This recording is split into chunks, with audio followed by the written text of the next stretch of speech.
Hello అండి, welcome back to నా కథల ప్రపంచం. మీకు కనుక నా స్టోరీస్ నచ్చినట్లయితే ప్లీజ్ లైక్ చేసి సబ్స్క్రైబ్ చేసుకోండి. అలానే ఈరోజు ఎపిసోడ్లో మిమ్మల్ని బాగా అలరించిన విషయం ఏంటో కమెంట్ చేయండి. ఈరోజు మనం చెప్పుకోబోతున్నాం నా మనసును నిలిచావే స్టోరీలోని ఎపిసోడ్ 50. ఇక స్టోరీలోకి వెళ్ళినట్లయితే, రుద్రతో ఏం మాట్లాడారా ఆంటీ? అంత అర్జెంటుగా అంకుల్ని ఇండియా రప్పించమని చెప్పాడు అని అడుగుతాడు. ఆవిడతో మాట్లాడిన తర్వాతే తండ్రిని రమ్మని చెప్పడం గుర్తు చేసుకొని ఊహించని ఆ ప్రశ్నకు ఆవిడ చేతులు ఒకదానితో ఒకటి పెనవేసి, అది రుద్రతో నేను అని అరుంధతి గారు మాట్లాడుతూ ఉండగానే, నువ్వు ఇంకా ఇక్కడే ఉన్నావా అని అప్పుడే డ్రెస్ చేంజ్ చేసుకుని వచ్చిన రుద్ర తల్లి ఇబ్బంది గమనిస్తూ అడుగుతాడు. వెళ్తున్నా అని ఆనంద్ అక్కడి నుండి వెళ్ళగా, టెన్షన్ పడకుమా, నువ్వు ఎవరికి ఎలాంటి సంజాయిషి ఇవ్వనవసరం లేదు. కొన్ని సంవత్సరాల తర్వాత కొడుకు నోటి నుండి మా అన్న పిలుపు విని ఆనందంతో కళ్ళల్లో నీళ్లు చేరగా రుద్ర అని పట్టేసిన గొంతుతో పిలుస్తుంది. తల్లి గొంతులో వినిపించిన ఆనందం, బాధ రుద్ర మనసుని చేరగా ఆవిడ పక్కన కూర్చొని వణుకుతున్న తల్లి చేతిని తన చేతిలోకి తీసుకుని, చేయని తప్పుకి అనుభవించిన శిక్ష చాలు, ఎవరి కోసమో ఇక నువ్వు బాధపడడం మానేసి నీ సంతోషం కోసం మాత్రమే ఆలోచించు అని చెప్పి సున్నితంగా అరుంధతి గారి చేతిని నొక్కి వదిలి లేచి నిలబడతాడు. ఐసీయూ నుండి డాక్టర్ బయటకు రావడం చూసి రుద్ర లేచి నిలబడడంతో తల ఎత్తి చూసిన అరుంధతి గారికి డాక్టర్ వాళ్ళ వైపే రావడం కనిపించి ఆవిడ కూడా లేచి నిలబడి, మా వేదకి ఎలా ఉంది డాక్టర్ గారు అని ఆందోళనగా అడుగుతారు. రుద్ర కూడా అదే ప్రశ్నను కళ్ళతోనే అడుగుతుంటే, ప్రస్తుతానికి తన పరిస్థితి విషమంగానే ఉంది. ఈ రాత్రి గడిస్తే కానీ తన కండిషన్ ఏంటనేది తెలుస్తుంది. నేను ఒకసారి తనను చూడొచ్చా అని ఐసీయూ వైపు చూస్తూ అడుగుతాడు అతడు. తప్పకుండా, కానీ ఎక్కువసేపు లోపల ఉండకండి, పేషెంట్కి ఇన్ఫెక్షన్స్ వచ్చే ఛాన్సెస్ ఉన్నాయని చెప్పి తన క్యాబిన్ వైపు వెళ్తాడు డాక్టర్. డాక్టర్ వేదన చూడొచ్చు అనగానే వేగంగా ముందుకు నడిచిన రుద్ర ఐసీయూ డోర్ ఓపెన్ చేసి 2 అడుగులు లోపలికి వేయంగానే బెడ్ మీద చేతికి క్యాన్యులా పెట్టి ఫేస్కి ఆక్సిజన్ మాస్క్ తగిలించి ఉన్న వేదని చూడగానే అతడి అడుగులలో వేగం తగ్గగా మెల్లిగా ఒక్క అడుగు వేస్తూ బెడ్ దగ్గరికి వెళ్ళి శిలోనెక్కుతున్న చేతిని సున్నితంగా చేతిలోకి తీసుకొని నుదుటికి పెట్టుకొని, నేను నీ జీవితంలోకి వచ్చిన దగ్గర నుండి నీకు అన్ని బాధలే బహుమతిగా వస్తున్నాయి చందమామ.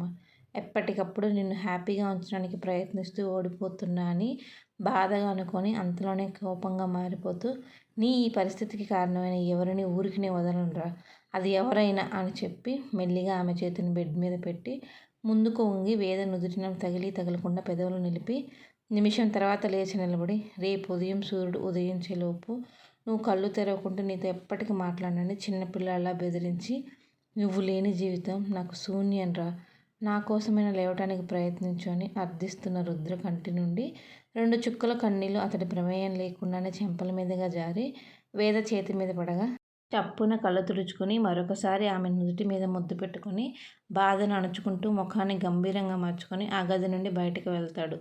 రుద్ర మనసు పడుతున్న వేదన బెడ్ మీద అచేతనంగా ఉన్న వేద మనసుకు చేరిందో లేదో మరి.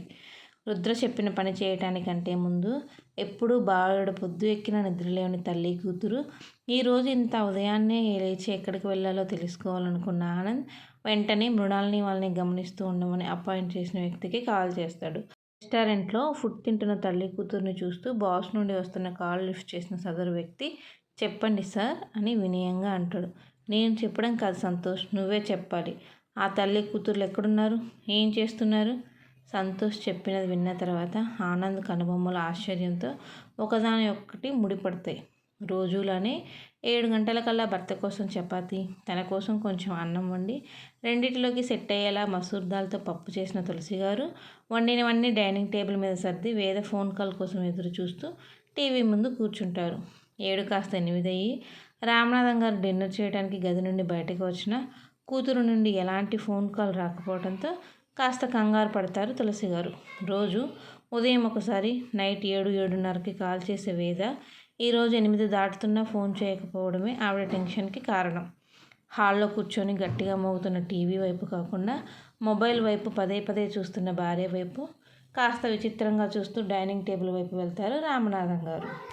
తను రూమ్లో నుండి బయటకు వచ్చిన వెంటనే తినటానికి అన్ని ఏర్పాట్లు చేస్తూ నానా హైరాణ పడే ఇల్లాలు ఈరోజు తనని దాటుకొని మరీ డైనింగ్ టేబుల్ దగ్గరికి వెళ్ళి కూర్చున్న రాకపోవడంతో కాస్త అనుమానంగా అనిపించగా, తులసి అని మృదుగంభీరంగా పిలుస్తారు. కూతురు కోసం ఆలోచిస్తున్న తులసి గారికి భర్త పిలుపు చెవిన పడక ఆయన పిలిచిన ఉలుకు పలుకు లేకుండా తన ఆలోచనలో తను మునిగిపోయి ఉంటుంది. 2 సార్లు మామూలుగా పిలిచినా పలకని తులసి గారి తీరికి కాస్త అసహనంగా పిలిచేది నిన్నే తులసి, వినిపించడం లేదా అని గట్టిగా కేక వేయటంతో ఉలిక్కిపడి అరుపు వినబడిన వైపు చూసిన తులసి గారికి తననే కళ్ళు చిన్నవి చేసి చూస్తున్న భర్త కనిపించగా టక్కున సోఫాలో నుండి లేచి హడావిడిగా డైనింగ్ టేబుల్ దగ్గరికి నడుస్తుంది. ఈయనెప్పుడు డైనింగ్ ఏరియాకి వెళ్ళాడో అనుకుంటూ. దేనికో కంగారు పడుతున్న భార్య మొహాన్ని నిమిషం పాటు తీక్షణంగా చూసి ఏమైంది అని అడుగుతారు ఆయన. ఏంటి అని అయోమయంగా తిరిగి ప్రశ్నిస్తుంది ఆవిడ. ఆయన దేని గురించి అడుగుతున్నాడో అర్థం కాక. అదే నువ్వు నేను గదిలో నుండి బయటకు వచ్చింది కూడా గమనించకుండా ఆలోచనలలో కొట్టుకుపోతున్నావు కదా, దాని గురించి అడుగుతున్నా అని ఆయన అంటుంటే, ఓ అదా, మన అమ్మాయి గురించి అని చెబుతుంది తులసి. బాహ్య ప్రపంచం మర్చిపోయి తన గురించి ఆలోచించడం ఏంటి అని ఒకంత అసహనంగా అంటారు. ఎందుకంటే ఇష్టం లేకుండా చేసుకున్న పెళ్ళి అయినా నిదానంగా కూతురు రుద్రుని భర్తగా అంగీకరించడానికి ప్రయత్నించడం ఆయన అక్కడ ఉన్న కొన్ని రోజుల్లో గమనించాడు. కాబట్టి కూతురు గురించి భార్య దీర్ఘాలోచన చేసేంతగా ఏముందని ఆయన ఉద్దేశం. అది రోజు ఉదయం సాయంత్రం ఫోన్ చేసే పిల్ల ఈరోజు ఉదయం నుండి ఒక్క ఫోన్ కాల్ కూడా చేయలేదని చెప్తుంది తులసి. తను చేయకపోతేనే నువ్వు చేసి మాట్లాడు, అంత మాత్రానికి ఎందుకు కంగారు అంటారు ఆయన. అయ్యో తను చేయలేదని కంగారు పడడం లేదు, తను చేయలేదని నేను ఎన్నిసార్లు కాల్ చేసినా అవతల రింగ్ అవుతున్నా లిఫ్ట్ చేయడం లేదని కంగారు పడుతున్నానని చేతులు 2 నలుపుకుంటూ చెబుతారు తులసి గారు. నువ్వు చేసినా లిఫ్ట్ చేయలేదా అని అడుగుతూ ఆలోచిస్తున్న ఆయనకి నిన్న తను మాట్లాడినప్పుడు రేపు రుద్ర శబరి నుండి ఇంటికి వస్తాడు నాన్నగారు అని చెప్పడం గుర్తుకు వస్తుంది. ఆ విషయమే తులసి గారికి చెప్పి శబరి నుండి అల్లుడు గారు వచ్చుంటారు. అందుకని ఇంట్లో పొంగల్ చేసి దీక్ష విరమణ కార్యక్రమంలో పడి తీరిక లేక నీకు కాల్ చేసినట్లేదు. నువ్వు చేసినప్పుడు లిఫ్ట్ చేయకపోవడానికి కారణం బహుశా తన మొబైల్ రూమ్లో పెట్టి వెళ్ళి ఉంటుంది, అందుకే లిఫ్ట్ చేయలేదేమో. అంత మాత్రం దానికి ఓ హైరాణ పడుతూ లేని బీపీ తెచ్చుకొని లోకాన్ని మర్చిపోయేలా ఆలోచిస్తూ కూర్చుంటావా? ఎప్పుడైనా ఏ విషయంలో అయినా ముందు పాజిటివ్గా ఆలోచించడం నేర్చుకో, అప్పుడే ఎలాంటి టెన్షన్లు భయాలు దరిచేరకుండా ఉంటాయి అని మెత్తగా భార్యని హెచ్చరిస్తారు.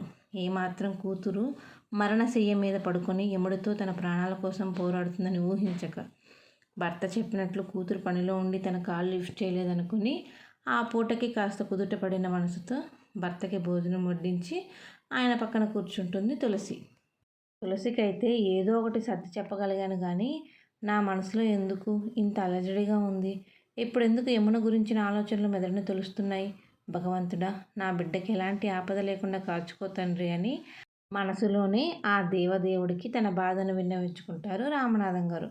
ప్లేట్ ముందు పెట్టుకొని తినకుండా ఆలోచనలో ఉన్న భర్త వైపు చూసి, తినకుండా దేని గురించి ఆలోచిస్తున్నారని అడుగుతుంది తులసి. ఏం లేదు, రేపు మా బాస్ ఇంపార్టెంట్ మీటింగ్ ఉంది అన్నారు, దేని గురించి ఇంత సడన్గా మీటింగ్ కండక్ట్ చేస్తున్నాడని ఆలోచిస్తున్నాను అంతే అని లేని నవ్వు మొహం మీద పులుముకొని తినడం మొదలు పెడతారు. రామనాథం గారు గత 25 సంవత్సరాలుగా వైజాగ్లో దేవ్ కంపెనీస్ తర్వాత స్థానంలో ఉన్న ఎస్ఎల్ఈఎస్ ఈ పేరుతో కంపెనీ వైజాగ్లో ఉందో లేదో నాకు తెలియదు, అందుకని ఆ కంపెనీ గురించి గూగుల్ మమ్మీని అడగండి అనే కంపెనీలో వర్క్ చేస్తున్నారు. నార్మల్ ఎంప్లాయీలా కంపెనీలో జాయిన్ అయిన ఆయన తన నిజాయితీతో హార్డ్ వర్క్తో జనరల్ మేనేజర్ స్థాయికి ఎదుగుతారు. ప్రస్తుతం తను వర్క్ చేస్తున్న కంపెనీస్కి దేవ్ కంపెనీస్ డ్రైవర్ అని తెలిసిన వ్యక్తిగత జీవితంలోని విషయాల గురించి ఉద్యోగ జీవితాన్ని ముడిపెట్టడం ఇష్టం లేక అదే వ్యవస్థలో ఉద్యోగాన్ని కొనసాగిస్తున్నారు. గత కొన్ని రోజులుగా భర్త పనిచేస్తున్న కంపెనీలో జరుగుతున్న మార్పుల గురించి తెలిసిన తులసి గారు రామనాథం గారు చెప్పింది నిజమని నమ్మి తను కూడా కొంచెం ఎంగిలి పడుతుంది. వేద గురించిన ఆలోచనల మధ్యనే ఇద్దరు తిన్న తర్వాత రామనాథం గారు గదికి వెళ్ళిపోతే తులసి గారు గిన్నెలు కడిగి కిచెన్లో అన్నీ శుభ్రంగా సర్దుకొని మరొకసారి వేదకి కాల్ ట్రై చేయగా అది ఈసారి ఏకంగా స్విచ్ ఆఫ్ అని వస్తుంది. ఏంటో ఈయన ఎంత ధైర్యంగా ఉండమని చెప్పినా నా మనసు నిలకడగా ఉండడం లేదు, ఒక్కసారి వేదతో మాట్లాడితే కానీ నా ఆందోళన తగ్గదని పైకి అనుకుంటూ గదికి వెళ్తారు మంచినీళ్ళ బాటిల్ తీసుకొని. వెళ్ళేసరికి రామనాథం గారు బెడ్కి ఒకవైపున వెల్లికిలా పడుకొని కళ్ళకి చేయి అడ్డు పడుకొని ఉండడం చూసి ఏమైంది దీనికి, ఈరోజు ఇంత తొందరగా పడుకుని పోయారు, నిజంగానే వర్క్ టెన్షన్ మాత్రమేనా, లేదంటే నన్ను టెన్షన్ పడొద్దని ఈయన కూతురు గురించి ఆలోచిస్తూ ఉన్నారా అనుకుంటూ బెడ్ మీద పడుకొని ఉన్న భర్త వైపు తిరిగి ఆయననే చూస్తూ ఏదో ఆలోచిస్తూ ఉంటారు. ఇంకా నిద్రపోని రామనాథం గారు భార్య గదిలోకి వచ్చినప్పటి నుండి కూడా ఆవిడ కదలికలను గమనిస్తున్న ఆవిడ తన వైపు తిరిగి పడుకోవడం తెలిసి ఆయన కూడా ఆమె వైపు తిరిగి మెల్లిగా ఆవిడ భుజం మీద జోకొడుతూ, ఆలోచనలు మాని పడుకో తులసి. ఉదయానికి అమ్మాయి కాల్ చేయకుంటే అల్లుడు గారికి కాల్ చేసి మాట్లాడదామని మార్దవంగా చెప్తారు. సరే అని చెప్పి కళ్ళు మూసుకొని పడుకుంటారు తులసి గారు. అలా ఇద్దరు ఆలోచనల మధ్యనే కలత నిద్రపోతారు. ప్రశాంతత లేని నిద్ర కారణంగా రోజు కంటే గంట ముందే నిద్రలేచిన తులసి గారు సైడ్ టేబుల్ మీద ఉన్న ఫోన్ చేతిలోకి తీసుకొని చూస్తారు. మధ్యరాత్రిలో ఏమైనా వేద నుండి కాల్ వచ్చిందేమో అనుకుంటూ. కానీ స్క్రీన్ మీద ఎలాంటి మిస్డ్ కాల్ లేకపోవడంతో అంటూ నిట్టూర్చి బెడ్ దిగి తొందరగా డైలీ రొటీన్ స్టార్ట్ చేసిన ఆవిడ సూర్యుడు వచ్చేలోపు పూజ కూడా చేసి చకచకా బ్రేక్ఫాస్ట్ కూడా ప్రిపేర్ చేసి టైం 7 అవుతుంది అనగా భర్త దగ్గరికి వెళ్ళి నిద్ర లేపుతుంది. ఇప్పటికీ కూడా వేద నుండి ఎలాంటి కాల్ లేదు అని. భార్య ఆందోళన అర్థం చేసుకున్న రామనాథం గారు లేచి ఫ్రెష్ అయ్యి రుద్రకి కాల్ చేస్తాడు. ఎలాంటి చెడు వార్త వినకూడదు అనుకుంటూనే. కంటిన్యూడ్.